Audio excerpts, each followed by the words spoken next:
नमस्ते दोस्तों, आज के इस खास विश्लेषण में आप सभी का स्वागत है।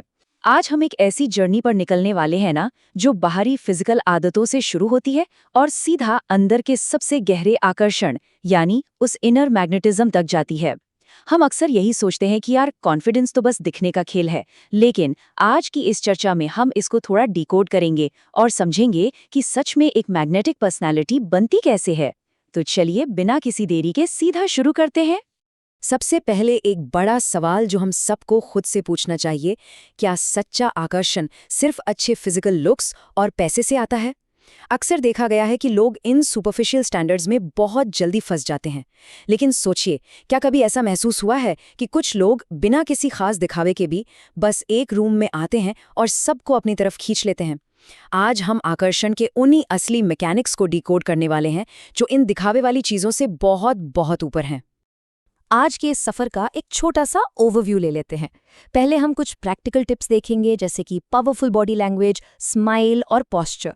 फिर बात करेंगे उन डिफेंसिव आदतों की जिनसे बचना जरूरी है, और आखिर में जाएंगे थोड़ा और गहराई में, जहां बात होगी असली खूबसूरती और अंदर की खुशी की। तो आइए बढ़ते हैं अपने पहले पॉइंट की तरफ, जो है पावरफुल बॉडी लैंग्वेज, यानी किसी से मिलते ही बनने वाला वो फर्स्ट इंप्रेशन। किसी ने बहुत सही कहा है कि एक दमदार बॉडी लैंग्वेज की सबसे ज़रूरी, सबसे इंपॉर्टेंट क्वालिटी होती है एक नेचुरल स्माइल। अक्सर लोग ओवरथिंक करने लगते हैं कि कितना हंसना है, दांत दिखने चाहिए या नहीं, राइट? लेकिन इन सब चीज़ों से बाहर निकलकर एक गो विद द फ्लो वाला एटीट्यूड अपनाना बहुत ज़रूरी है। सिचुएशन के हिसाब से, चाहे कोई सीरियस जॉब इंटरव्यू चल रहा हो या दोस्तों के साथ बाहर बैठे हों, एक नेचुरल रिलैक्स वाली स्माइल हमेशा एक बेस्ट फाउंडेशन सेट करती है। अब आगे बात करते हैं स्माइल और आई कांटेक्ट की, और देखते हैं कि ये दोनों मिलकर एक सच्चा कनेक्शन कैसे बनाते हैं। एक परफेक्ट कनेक्शन बनाने के लिए ना, कुछ छोटे पर बहुत ज़रूरी स्टेप्स होते हैं। पहला, जैसा कि हमने बात की, स्माइल बिल्कुल नेचुरल और कॉन्टेक्स्ट के हिसाब से होनी चाहिए।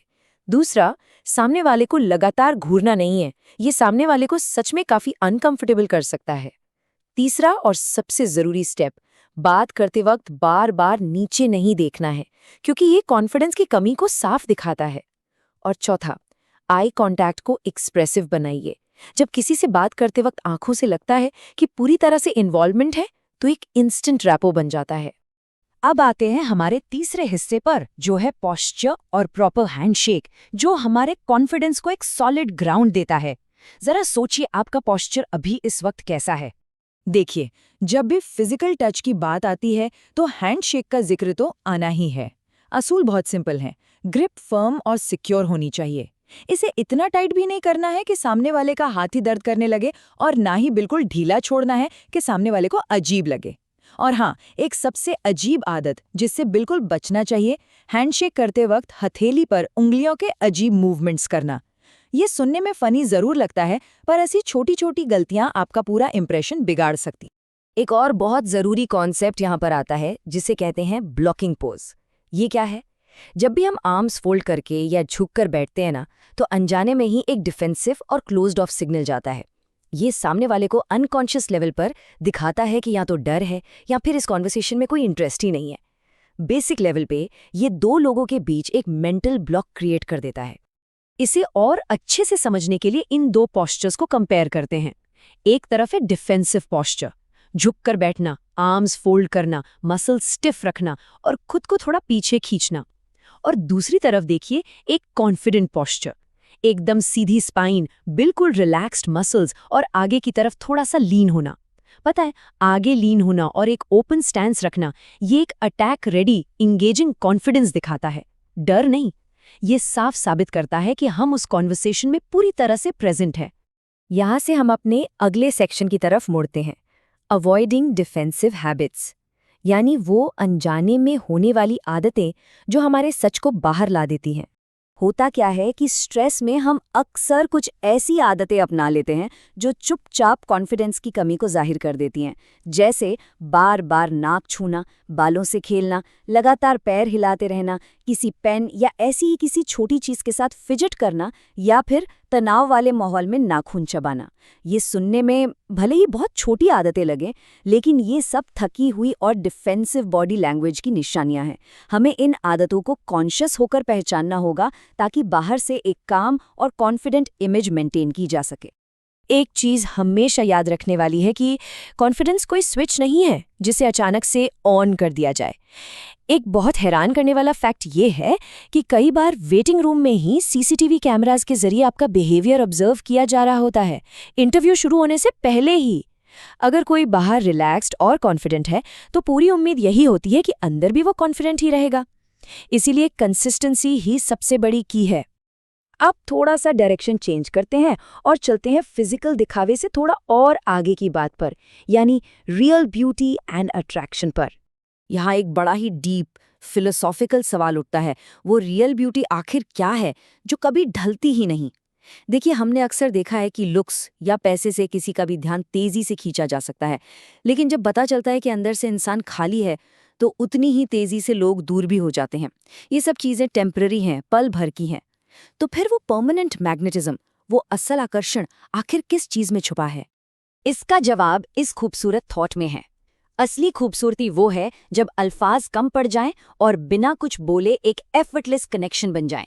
पता है, जब आंखों ही आंखों में बात समझ आने लगे और किसी को इम्प्रेस करने का कोई प्रेशर ही ना हो। ये जो एक अनस्पोकन, एक एनर्जेटिक अंडरस्टैंडिंग होती है ना दो लोगों के बीच, यही दुनिया की सबसे मैग्नेटिक और अट्रैक्टिव चीज होती है। और इस चर्चा को आगे बढ़ाते हुए हम आते हैं अपने आखिरी और सबसे अहम हिस्से पर, internal source of happiness, the ultimate magnet. यही वो असल इंजन है जो सारे कॉन्फिडेंट बॉडी लैंग्वेज को चलाता है। एक बार इस कंपैरिजन को ध्यान से देखिए। एक्सटर्नल सोर्सेस जैसे पैसा, लुक्स या अपनी खुशी के लिए दूसरे लोगों पर डिपेंड करना, ये हमेशा लिमिटेड होते हैं और आखिर में फ्रस्ट्रेशन ही लाते हैं। क्यों? क्योंकि ये कभी भी पूरी तरह हमारे कंट्रोल में नहीं होते। वहीं दूसरी तरफ अगर हम इंटरनल सोर्सेस को देखें, जैसे अपने खुद के देखने का नजरिया और अंदर की अनंत खुशी, ये इनफाइनाइट हैं। ये पूरी तरह से हमारे कंट्रोल में होते हैं और यही एक ऐसा अनशेकेबल ऑरा बनाते हैं जिसे कोई हिला नहीं सकता। इस बात को समझने के लिए एक बहुत ही प्यारी और गहरी बात कही गई है कि अगर नज़र सुंदर है तो कीचड़ में खिला हुआ कमल भी आसानी से दिख जाएगा, बजाय इसके कि हम चांद में दाग ढूंढते रहें। एक अंदर से खुश इंसान दुनिया को एक बहुत ही पॉजिटिव पर्सपेक्टिव से देखता है, और सच मानिए, यही खुशी और यही नज़रिया नेचुरली किसी को भी एक बेहद आकर्षक और कॉन्फिडेंट इंसान बना देते हैं। तो इस विश्लेषण को खत्म करने से पहले ये एक ऐसी थॉट प्रोवोकिंग बात है जिस पर हम सबको जरूर विचार करना चाहिए। क्या हमारा आज का कॉन्फिडेंस किसी बाहरी वैलिडेशन पर निर्भर है, या ये एक अनंत आंतरिक शांति, एक इनर पीस से आ रहा है? याद रखिए, जब कंट्रोल बाहर से हटकर हमारे अंदर आ जाता है, तभी कोई भी इंसान असल में और परमानेंटली मैग्नेटिक बनता है। आज की इस चर्चा में हमारे साथ जुड़ने के लिए बहुत बहुत धन्यवाद। उम्मीद है इन बातों को आप अपनी आम जिंदगी का हिस्सा जरूर बनाएंगे।